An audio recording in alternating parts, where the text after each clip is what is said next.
Hi guys, welcome back sa ating panibagong video. So ngayon guys ay ipapakita ko lang naman sa inyo kung paano ba tayo mag-link ng ating Maya card sa ating PayPal account.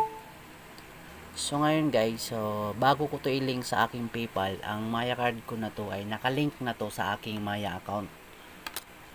So punta lang tayo sa PayPal.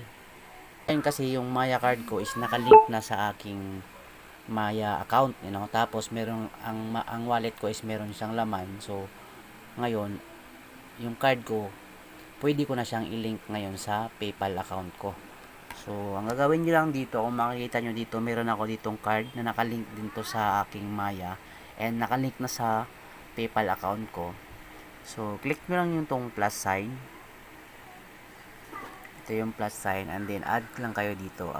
Yung Maya card po natin is debit and credit cards po siya. So, sa debit po tayo. Yan. And then, enter nyo lang yung info. So, dito guys, ilagyan nyo lang to yung info dito. Yung card number, expiration date, tsaka yung CVV. Yung CVV is, ayan yung tatlong digits na nasa likod ng card. So, card number. So, ilagay ko lang. And then, click nyo lang tong, pag once na okay na to guys, yung hinihingi na dito sa taas. So, i-click nyo lang tong link card. Yan. Kung makikita nyo guys is you link your card. So, i-click natin tong all done for now.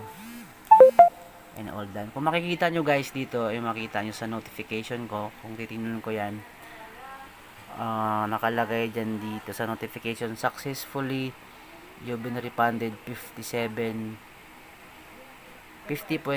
for your PayPal purchase your balance.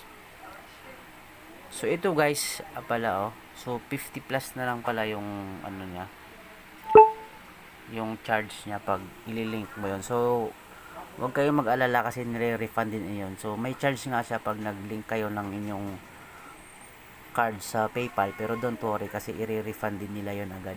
So kung makikita nyo dito, titingnan natin yung Maya ko.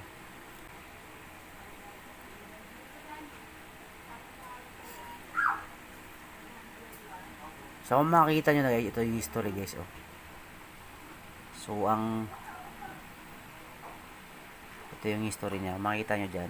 So nag-minus siya ng 58.13 and then binalik din agad, ni-refund din ni PayPal ng 58.13.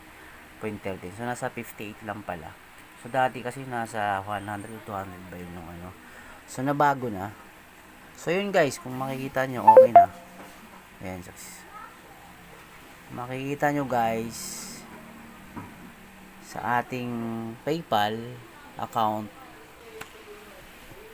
So kung makikita nyo guys dito, dalawa na yung card na nakalink.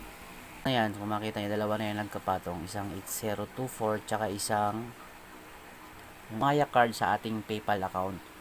So dapat bago nyo i-link ang inyong Maya card sa PayPal, i-link nyo muna sa inyong Maya account and then make sure na meron siyang laman yung wallet niyo para dun sa parang registration fee. Pero don't worry kasi i-refund naman iyon ni PayPal. So yun lang guys, kung may mga comment kayo, mag-comment lang kayo dyan sa comment section. So thank you for watching.